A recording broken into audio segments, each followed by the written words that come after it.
नमस्कार साथियों, स्वागत है आप सभी का वैल्यू व्यू आईएएस एकेडमी के इस यूट्यूब प्लेटफॉर्म पे। उम्मीद करता हूँ आप सभी अच्छे होंगे। तो आपको बता दें कि आज हम एक समसामयिक मुद्दे अर्थात करंट अफेयर्स के एक इम्पोर्टेंट टॉपिक पर डिस्कस करने वाले हैं। वो इम्पोर्टेंट टॉपिक है अंटार्कटिका बिल।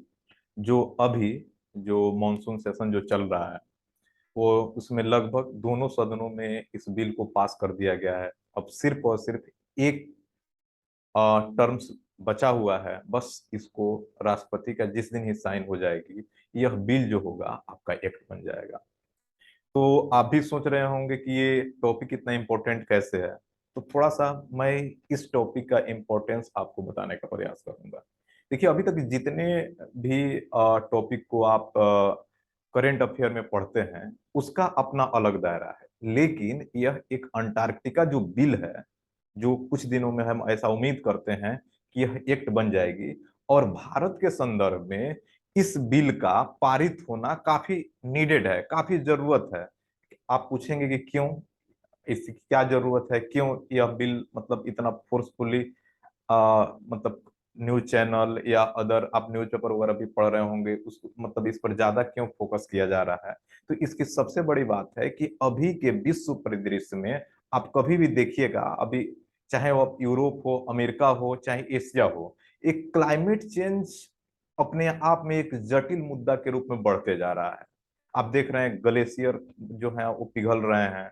और ग्लेशियर क्यों पिघल रहे हैं? क्योंकि इंसान के द्वारा कुछ अनवांटेड चीजें की जा रही है, जो उसको इन्वायरमेंट एक्सेप्ट नहीं कर रहा है। वो चीजें इन्वायरमेंट के लिए नहीं है, लेकिन हम अपने कुछ जो भी अपना प्रॉफिट के लिए, अपने व्यवस्थित स्वरूप को अच्छे से बनाने के लिए, अपने सुख सुविधाओं के लिए हम इन्वायरमेंट को डिनाय करते जा रहे हैं। इसलिए अभी के समय में अगर देखा जाए तो समय आ गया है कि हम क्लाइमेट चेंज के मुद्दों पर थोड़ा सा अवेयर रहें। आप यही देख रहे हैं, क्लाइमेट चेंज को लेकर के अभी ग्लासगो मीटिंग COP26 हुआ था। इसमें हमारे वजीर आजम माननीय प्रधानमंत्री नरेंद्र मोदी जी भी ने यहाँ पर पार्टिसिपेट किए। और जो भी लगा कि भारत को क्लाइमेट चेंज के मुद्दे पर कुछ एक्शन लेने चाहिए, और यहाँ के प्रधानमंत्री के द्वारा एक जो भी कमिटमेंट किए गए, उस पर हम लोग काम भी कर रहे हैं। लेकिन अब ये प्रश्न ये उठता है कि ठीक है, सब चीजें अच्छी बात है, लेकिन अंटार्कटिका वाली बात कहाँ से यहाँ पर आ जाती है? अंटार्कटिका वाली बात इसलिए यहाँ पर इंपॉर्टेंट बन जाता है क्योंकि अभी का समय ऐसा है कि अंटार्कटिका पर अलग अलग देश के अलग अलग साइंटिस्ट वहां पर R&D के लिए, रिसर्च के लिए जाते हैं। अब आप ही समझिए कि वहां क्या है कि 98% हिस्सा क्या है, आइस से ढका हुआ है। अगर आप वहां पर अगर ह्यूमन गतिविधियां अगर ज्यादा होती है, मनुष्य वहां पर ज्यादा पहुंचते हैं, तो उससे क्या होगा कि वहां पर भी क्लाइमेट का असर पड़ेगा। और क्लाइमेट का असर जब पड़ेगा वहां पे, तो आप देखेंगे कि वो ग्लेशियर जो होगा वहां से क्या बोलेंगे, मेल्ट होना शुरू होंगे। और जो चीजें आइस के रूप में है, जब वो पानी बनेगा, तो ऑब्वियसली बात है कि जो सरफेस लेवल है, उस सरफेस लेवल से ऊपर पानी का आना तय है। जिससे क्या होगा कि हमारी जो जो मनुष्य हैं, उसको मतलब इस अर्थ पे रहना थोड़ा सा कठिन हो जाएगा। तो इस परिदृश्य को लेकर के भारत सरकार के द्वारा इस मॉनसून सदन में यहाँ पर एक बिल लेकर के आई गई, अंटार्कटिका बिल 2022।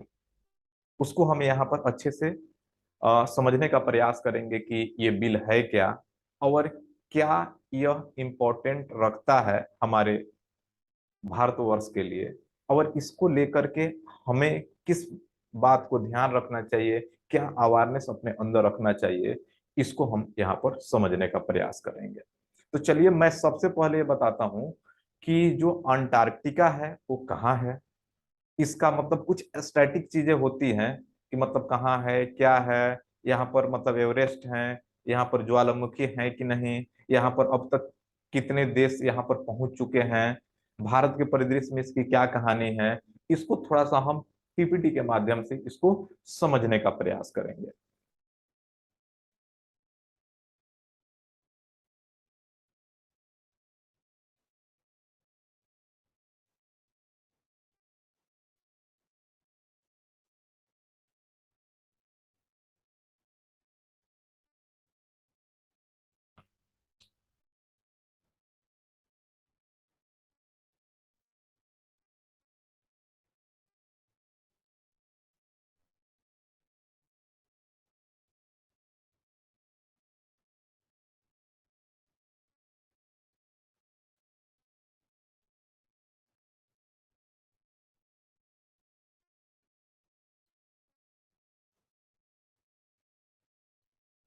उम्मीद करता हूं कि आप लोगों को स्क्रीन पे कुछ दिखाई दे रहा होगा, उसी को मैं यहाँ पर आप लोगों को बताने का प्रयास करता हूँ।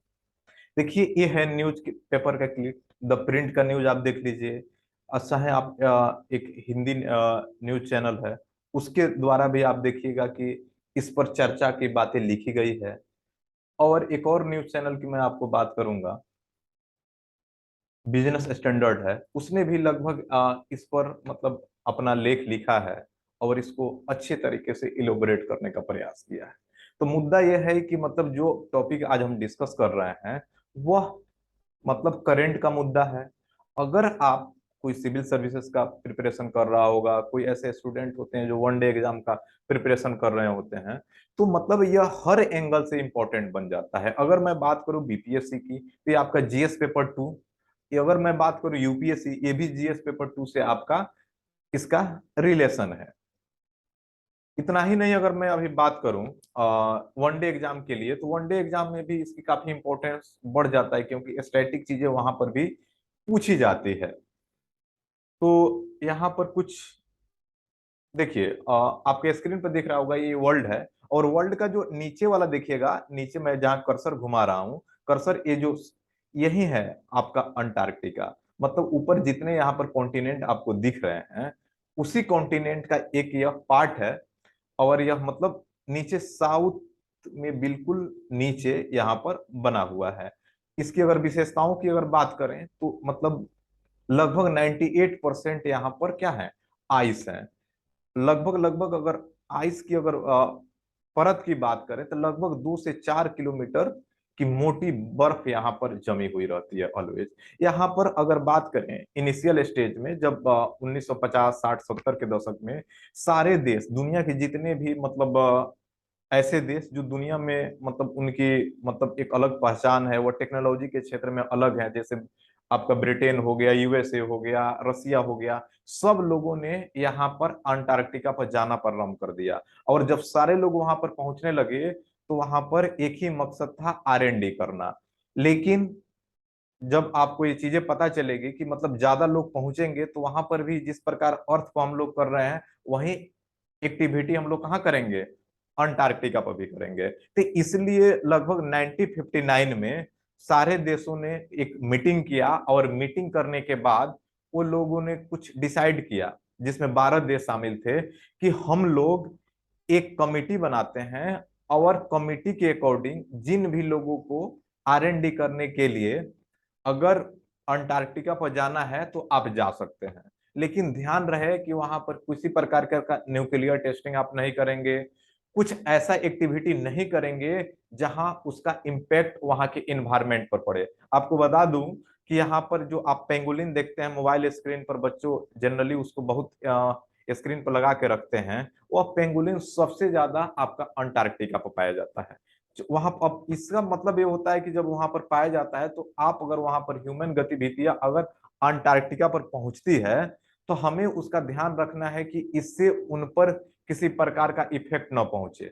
अगर इफेक्ट पहुंचता है, कुल मिलाकर अगर देखें, तो वो भी प्रजाति होगा वहां से विलुप्त होना शुरू हो जाएंगे। जैसे आप देखिएगा कि मतलब अर्थ पर ही 1970 के दशक के अगर कुछ मैं रिपोर्टों की बात करूं, तो 1970 के बाद अगर हम 2020 और 22 की बात करें, तो इस दुनिया में जितने भी प्रजातियां पाई जाती है, उसकी लगभग 50% से ज्यादा प्रजातियां जो है वह विलुप्त हो चुकी है। यह सिर्फ सिर्फ और सिर्फ इसलिए हो रहा है कि यहाँ क्लाइमेट चेंज हो रहा है। और क्लाइमेट चेंज जब हो रहा है, तो उसका जिम्मेदार हम मानव ही हैं, क्योंकि हमारे द्वारा जो एक्टिविटी यहाँ पर किए जाते हैं, उस सारी एक्टिविटी का इम्पैक्ट हमारे इन्वायरमेंट पर पड़ता है। और इन्वायरमेंट जो है हमसे आज नहीं तो कल मतलब जो भी है वो अपना, जिस प्रकार आज हम इन्वायरमेंट को मतलब पॉल्यूट कर रहे हैं, तो वह एक दिन ऐसा आएगा जिससे वह इस अर्थ से हम लोगों को अलविदा करने के लिए मजबूर कर देगा। आप भी महसूस कर रहे हैं कि अभी के समय में देखते हैं कि क्लाइमेट चेंज का ही असर है, कि जिस समय बारिश होना चाहिए उस समय बारिश नहीं होता है,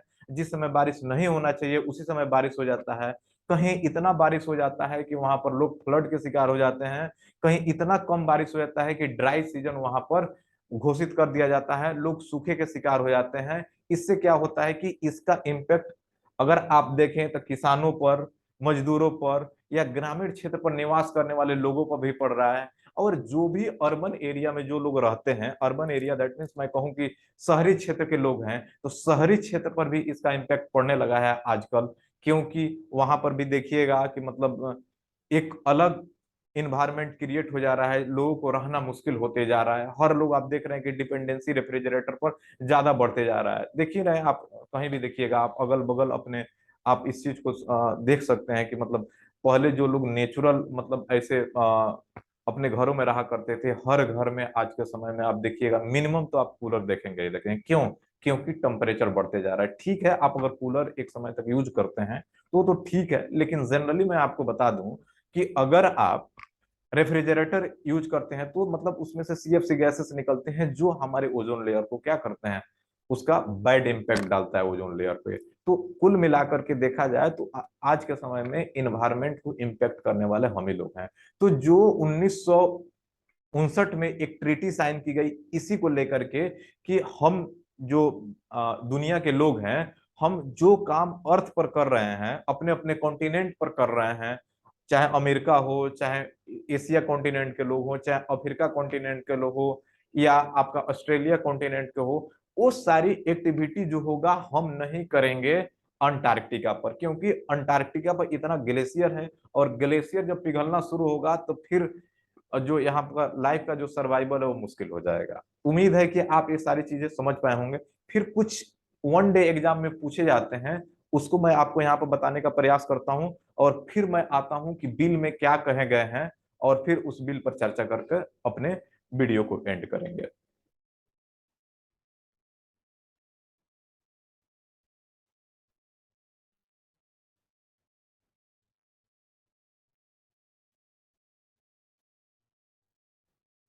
देखिए मैंने यहाँ पर लिखा था जीके फैक्ट।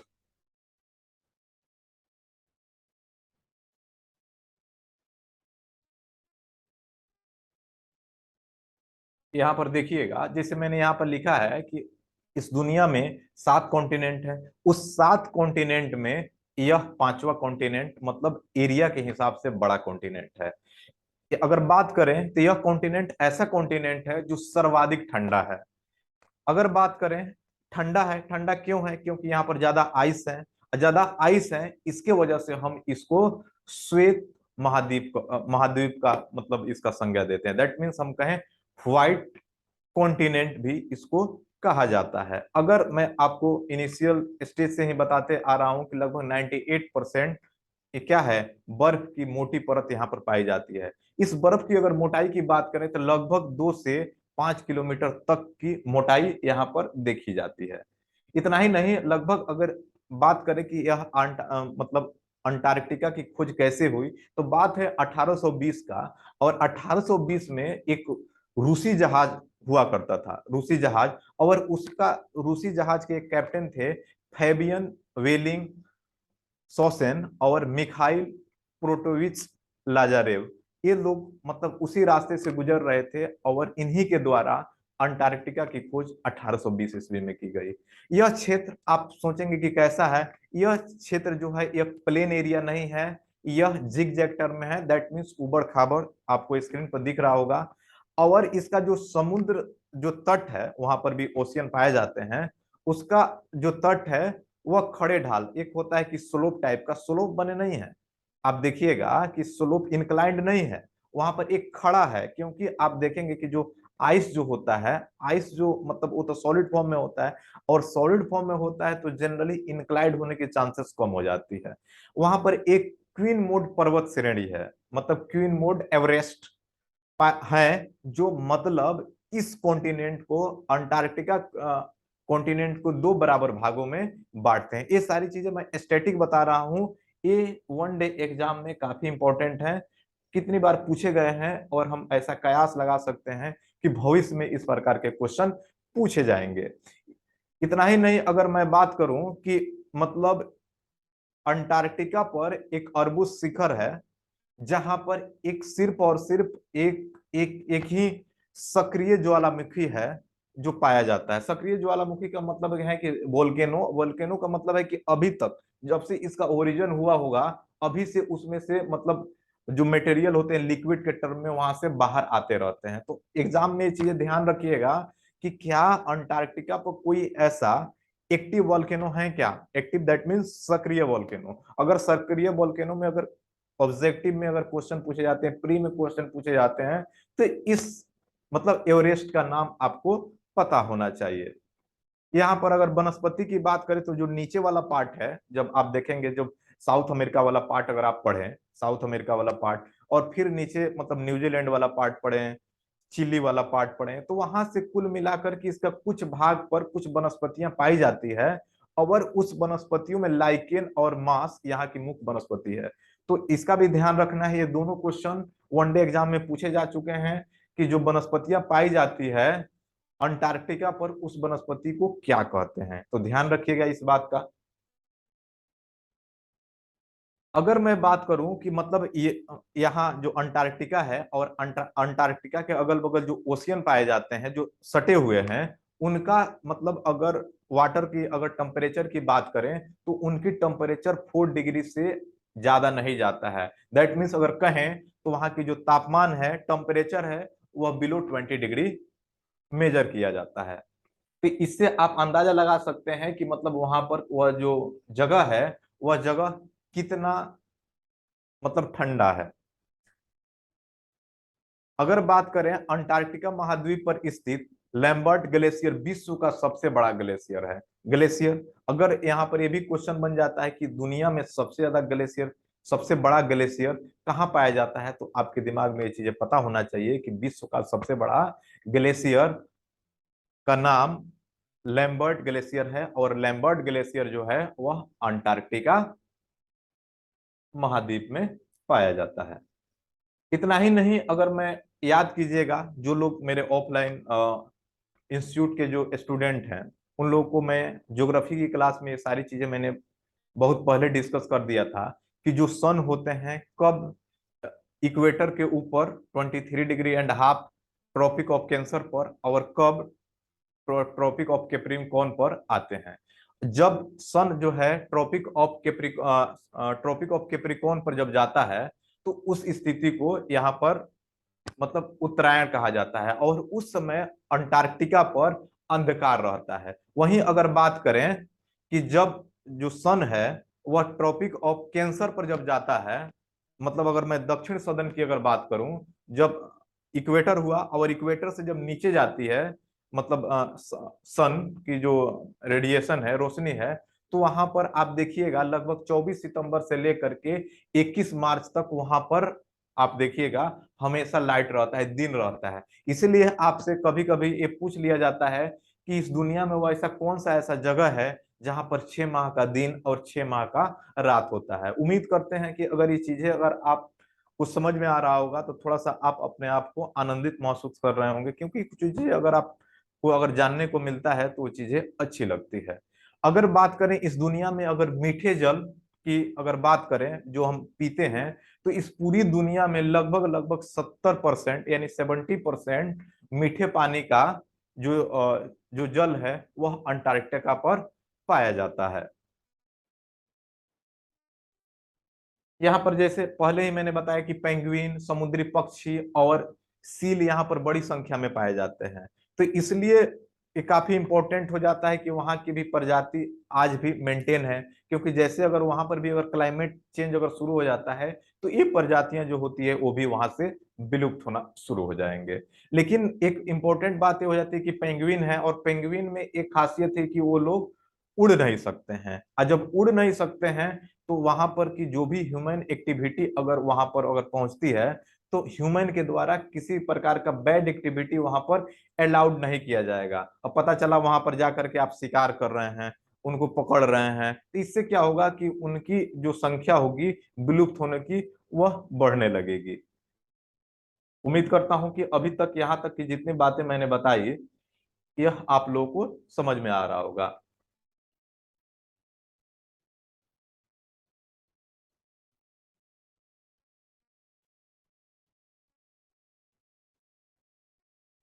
इस अगर मैं बात करूं, आपके दिमाग में ये भी क्वेरिसिटी होगा कि मतलब इस कॉन्टिनेंट पर कोई लंबे समय तक रह सकता है कि नहीं। यह इतना ठंड जगह है कि यहाँ पर रहना मुश्किल है। लेकिन फिर भी हर एक देश के, जो भी देश को लगता है कि हमें R&D करना चाहिए, वहां पर जाते हैं और रिसर्च करते हैं। कितनी बार मैंने आप लोगों को क्लास में ये चीजें बताने का प्रयास किया है कि दुनिया में एक स्पेस स्टेशन भी है, और स्पेस स्टेशन क्या है कि वहां पर हम जाते हैं और अंतरिक्ष का क्या करते हैं, रिसर्च एंड डेवलपमेंट करते हैं। उसी तरह यहाँ पर भी अलग अलग देशों के द्वारा अपना स्टेशन बनाए गए हैं, जहां पर उस देश के साइंटिस्ट वहां पर जाते हैं और यहाँ क्या करते हैं, रिसर्च करते हैं। जैसे मैंने 1959 में भी आपको बताया कि 1959 के अनुसार इस महाद्वीप को केवल शांति उद्देश्य के लिए ही इस्तेमाल किया जा सकता है। मैं पहले ही बताया कि 1959 में 12 देश मिले, और मिलने के बाद सिर्फ उनके द्वारा यह बोला गया कि अगर यहाँ पर अगर आप कुछ भी एक्टिविटी करना चाहते हैं तो वह सिर्फ और सिर्फ पीसफुल तरीके से होना चाहिए। यहाँ इस संधि में यह भी बताया गया कि इसी प्रकार पर किसी प्रकार की आप परमाणु परीक्षण मतलब एटॉमिक एनर्जी का टेस्टिंग नहीं करेंगे, न्यूक्लियर टेस्टिंग नहीं करेंगे, या एटॉमिक मतलब यहाँ पर जो डस्ट पार्टिकल है वहां पर ले आकर के आप वहां पर रखेंगे नहीं।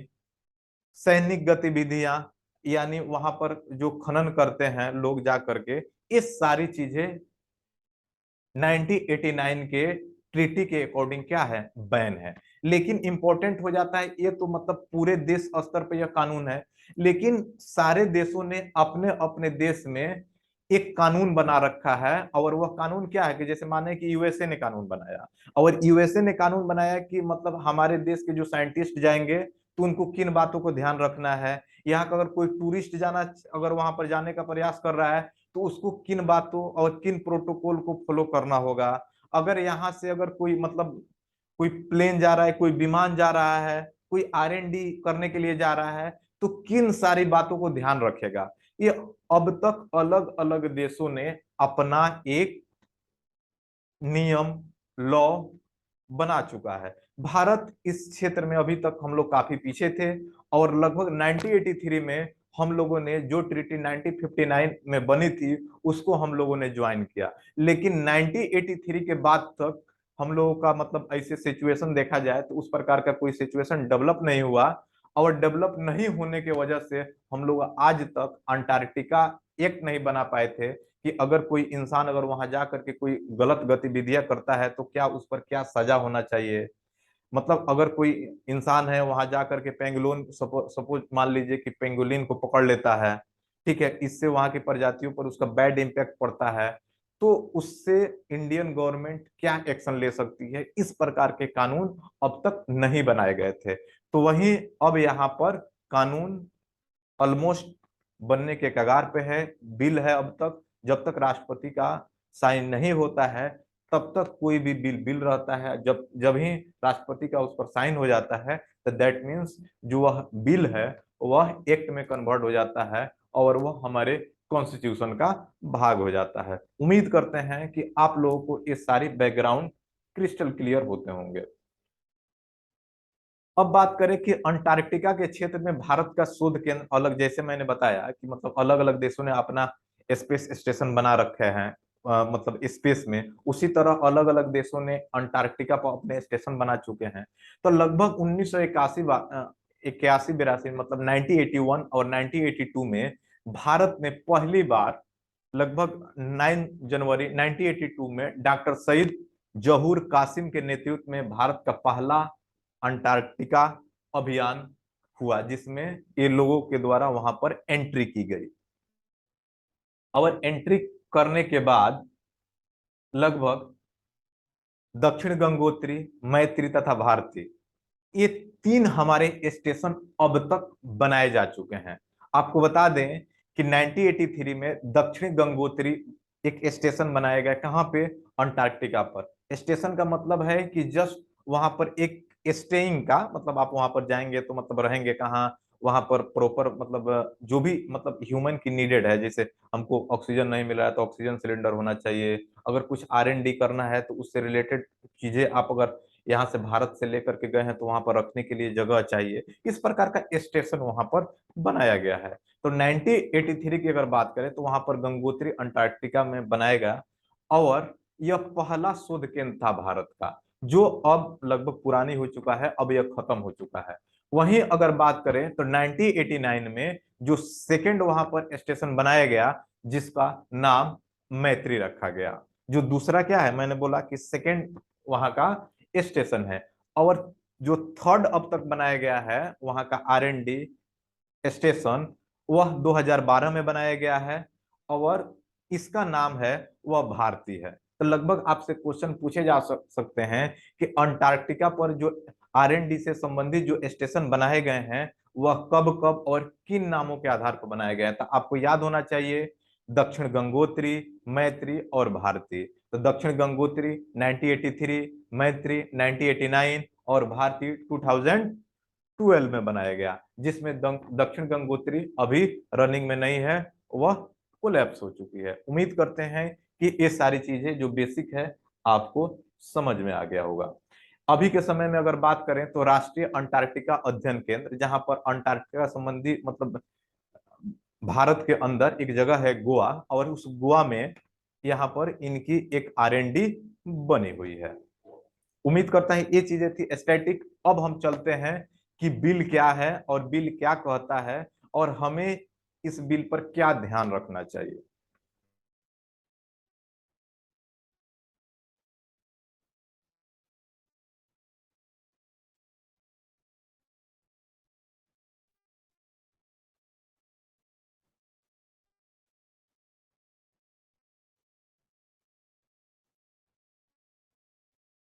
ये थोड़ा सा व्यू है, देख लीजिए, ये अंटार्कटिका का। आप देखिएगा, ये जो सर्किल बना है इसको अंटार्कटिका सर्किल बोलते हैं। ये जो येलो वाला जगह है वो आपका साउथ अमेरिका कॉन्टिनेंट है। नीचे आप ऑस्ट्रेलिया देख रहे होंगे, यहाँ न्यूजीलैंड देख रहे होंगे। ये आपका देख ले, यहाँ पर पेंगुलिन है। ये मतलब आइस का बड़े बड़े टुकड़े हैं, जो जस्ट लुक लाइक एवरेस्ट, इस टाइप से वहां पर वह दिखाई देते हैं।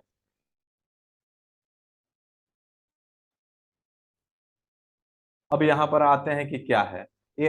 अंटार्कटिका बिल है आपका 2022 का। थोड़ा सा इसको समझने का प्रयास कीजिएगा। मैं इंग्लिश हिंदी दोनों में आपका मतलब PPT तैयार करता हूँ। और जिन भी जो भी अभ्यर्थी हैं जो प्रिपरेशन करते हैं, उनको अगर ये PPT PDF की नीड होती है तो कमेंट बॉक्स में आप देखिएगा, एक टेलीग्राम लिंक दिया होगा। उस टेलीग्राम लिंक पर आप जा करके जुड़ सकते हैं। वहां पर जो भी क्लासेस इस यूट्यूब चैनल पर कराई जाती है, वहां पर आपको ये PDF मिल जाएंगे। देखिए, अगर मैं बात करूं कि यह अंटार्कटिका जो बिल है 2022 का, वह लगभग लगभग अप्रैल 1 को लोकसभा में रखा गया था, लेकिन पास होते होते लगभग अभी मान के चलिए कि मानसून सेशन भी यहाँ पर आ गया है।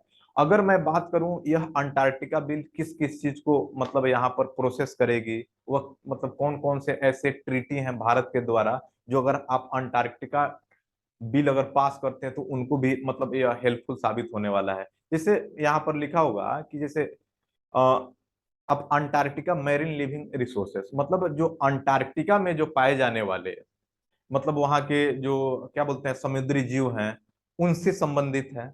कि मतलब जो भी इस एक्ट में लिखे गए हैं उसमें ये बातें जरूर लिखी गई होगी कि वहां पर जो समुद्री जीव हैं उस पर क्या क्या प्रोटेक्शन रखने हैं, कि कोई अगर इंसान अंटार्कटिका पर विजिटिंग के लिए जाता है तो उनको क्या क्या सावधानियां रखनी है। उसके बाद अगर मैं बात करूं तो इन्वायरमेंट प्रोटेक्शन, यह मतलब वहाँ जो भी क्लाइमेट है उस क्लाइमेट पर कोई बैड इम्पैक्ट ना पड़े, मतलब हम प्रोटेक्शन की नजर से, सुरक्षा की नजर से हम उसको देखने का प्रयास करेंगे। हमारा दैट मीन्स कहने का मतलब ये है कि जो जो बिल है वह बिल सिर्फ और सिर्फ अंटार्कटिका के परिवेश से बनाई गई है। और वहां पर जो भी जैसे मानते हैं कि आइस का एक टुकड़ा जहां पर काफी मात्रा में पाया जाता है, और उसके तटवर्तीय जो क्षेत्र हैं उस तटवर्तीय क्षेत्र पर ओशियन पाए जाते हैं, और उस ओशियन में पाए जाने वाले जीव जंतु हैं, उस पर अगर हमारी किसी प्रकार का एक्टिविटी, वहां पर बैड एक्टिविटी नहीं चलना चाहिए। उम्मीद करते हैं कि आपको ये सारी चीजें क्लियर हो रहा होगा। यहाँ आप देख रहे होंगे हिंदी इंग्लिश दोनों में है। अगर आप जिस भी लैंग्वेज को फ्लो करते हैं तो आप इसको अपने लैंग्वेज के अनुसार समझ सकते हैं। यही चीजें जो मैंने आपको बताया अभी यहाँ पर आपको मेंशन की हुई नजर आएगी। इस बिल की क्या विशेषताएं हैं, इसको अब यहाँ पर जानने का प्रयास करते हैं।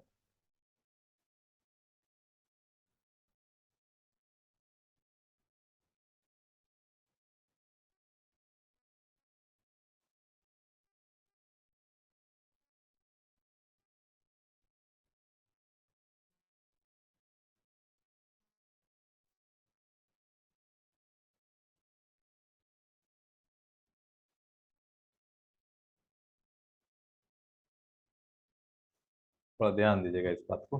अब इसमें क्या है कि जैसे मैंने पहले बता दिया कि लगभग आप देखिएगा लगभग 50 डिग्री से ऊपर यानी 60 डिग्री के आसपास आप जाएंगे। अगर आप ने ज्योग्राफी पढ़ा होगा तो ये चीजें आपको आइडिया होगा कि 60 डिग्री के जब आप क्रॉस करते हैं या उसके पास जाते हैं तो यह अंटार्कटिका का क्षेत्र क्या होता है, स्टार्ट हो जाता है। और वहां पर आप देखिएगा तो उस क्षेत्र में लगभग लगभग आइस सेल पाए जाते हैं, समझ रहे हैं। और आइस सेल क्या है, एक बर्फ की चादर के रूप में वहां पर विद्यमान होते हैं।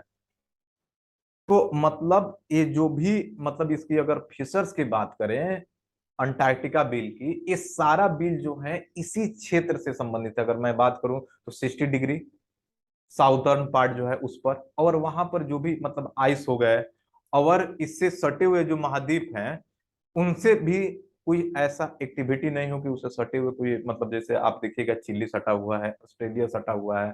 कि अगर आप थोड़ा सा, अब होता क्या है कि हर देश का अपना एक इकोनॉमिक क्षेत्र होता है, और उस इकोनॉमिक क्षेत्र में ऐसा नहीं है कि आप अपना क्षेत्र को बढ़ा लें। जैसे चाइना के द्वारा आप देखेंगे कि मतलब साउथ चाइना सी में एक कुछ अलग ही एक्टिविटी की जाती है कि हाँ ये क्षेत्र मेरा है, हाँ ये मेरा क्षेत्र है। इस प्रकार का कोई एक्टिविटी न हो, इसका भी ध्यान मतलब 1959 के ट्रीटी में मेंशन की गई है। उसी परिदृश्य में अगर बात करें तो भारत ने भी अपना प्रयास किया है कि भारत के द्वारा भी किसी प्रकार का बैड एक्टिविटी यहाँ पर नहीं की जाएगी। आपको बता दें कि यहाँ पर मतलब जो बिल बनाए गए हैं उस बिल में मतलब एक 10 मेंबर की एक कमेटी बनाई गई है। और इस कमेटी के जो ministry of earth and science होंगे उसके जो हेड होंगे, अर्थ एंड साइंस के जो हेड होंगे, इस एक 10 मेंबर की कमेटी बनेगी। और उस 10 कमेटी के हेड होंगे, ये कौन लोग होंगे, जो ब्यूरोक्रेट्स, जिनको ऐसा लगता है कि जैसे आप लोग भी प्रिपरेशन करते हैं, जिनकी मतलब सेक्रेटरी लेवल की मतलब उनकी अपनी पहुंच होती है, एक्सपीरियंस होते हैं, इन्वायरमेंट में इनकी अच्छी पकड़ होती है। तो उन लोगों को इस 10 मेंबर की एक कमेटी बनाई जाएगी। और 2 मेंबर ऐसे होंगे जो सिर्फ और सिर्फ एक्सपर्ट होंगे इन्वायरमेंट से संबंधित।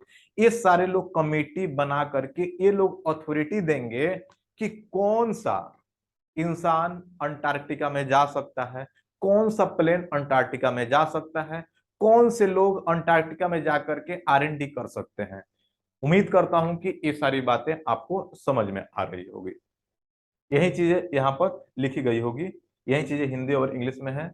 अगर आप चाहें तो स्क्रीनशॉट ले सकते हैं, अन्यथा आप टेलीग्राम से जुड़ करके इसका आप PDF प्राप्त कर सकते हैं।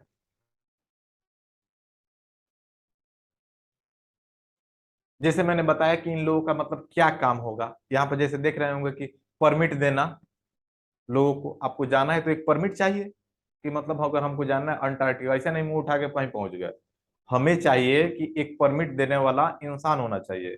और यहाँ इंसान न होकर के एक कमेटी बनाई गई है इस बिल में। और ये भी ध्यान रखना है कि आप सेकंड पॉइंट को आप देखिएगा, अंटार्कटिका अंटार्कटिक पर्यावरण की सुरक्षा के लिए प्रासंगिक अंतर्राष्ट्रीय कानूनों को लागू करना, उसका अनुपालन सुनिश्चित करना। दैट मीन्स आप देखिएगा इम्प्लीमेंट जो भी एक जो रूल और रेगुलेशन बनाए जाएंगे, ये 10 कमेटी इंश्योर करेगी कि अगर जब आप वहां पर पहुंच रहे हैं तो आप यहाँ के लॉ एंड ऑर्डर को वहां पर मेंटेन रखेंगे।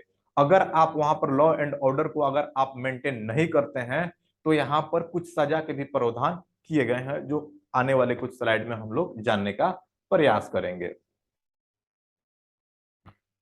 ठीक है, उम्मीद है कि आप लोग मतलब समझ पा रहे होंगे। और जो लोग वहां जाएंगे तो उनका क्या शुल्क रखना चाहिए, उनके चार्जेस क्या रखे जाने चाहिए, इस सारी चीजों का जो डिसीजन लेगी, वह डिसीजन लेगी आपका कमेटी। और कमेटी किसके अंडर में काम करेगी? Ministry of earth and science. आप यहां भी आपको बता दें कि यह जो मतलब जो बिल रखा गया है वह bill ministry of earth and science के थ्रू ही यहाँ पर रखा गया है। अब परमिट के क्या क्या जरूरी है इसको हम यहाँ पर जानने का प्रयास करते हैं। Need for permit.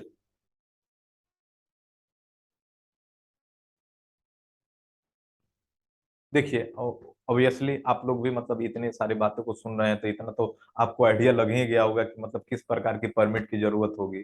हिंदी में अगर देखें तो यहाँ पर देख लीजिएगा कि अंटार्कटिका में प्रवेश करना है अगर आपको रहना है। अंटार्कटिका में अगर भारतीय स्टेशन में प्रवेश करने रहने के लिए जो व्यक्ति जा रहे हैं उसका मतलब नीड है तो आपको परमिशन लेना होगा। उसके बाद अगर जो जहाज वहां पर पहुंच रही है जैसे मैं पहले से ही बताते आ रहा हूँ, अगर अगर वहां पर आप क्या बोलते हैं मिनरल्स से संबंधित कोई R&D करना चाहते हैं, खनन करना चाहते हैं, तो ध्यान रहना चाहिए कि आपको भी यहाँ से क्या करना होगा कि यहाँ से आपको परमिशन लेनी होगी। वकायदा मैं आपको बता दूं कि इस प्रकार की कोई एक्टिविटी का कोई परमिशन मिलने वाला नहीं है क्योंकि आपके बिल में चीजें लिखा गया है कि खनन वहां पर क्या है? अवैध है।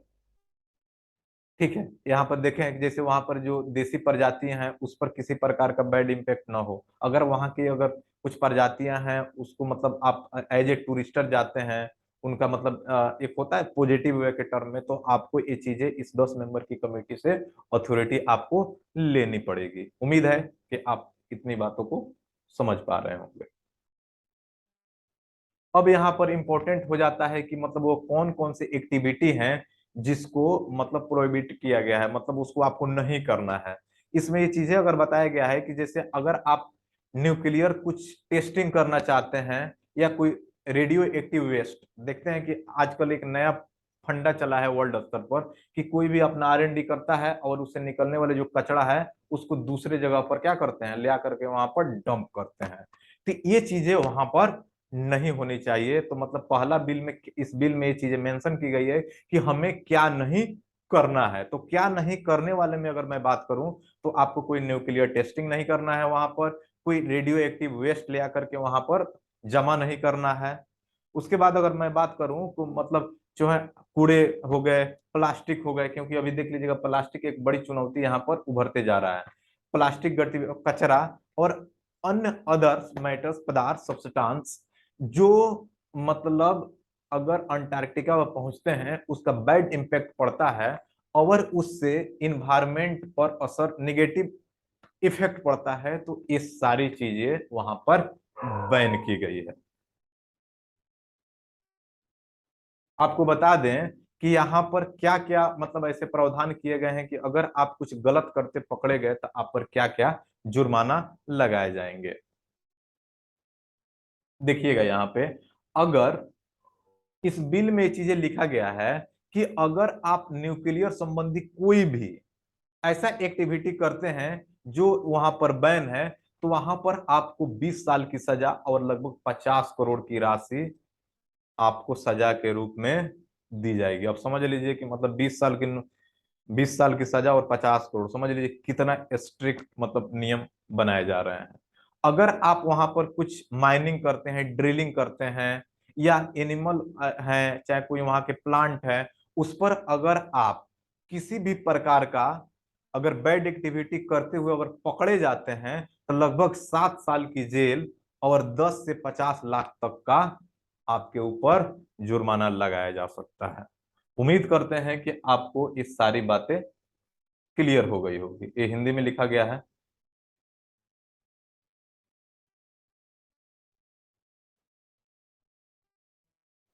तो दोस्तों ये था अंटार्कटिका बिल 2022 का।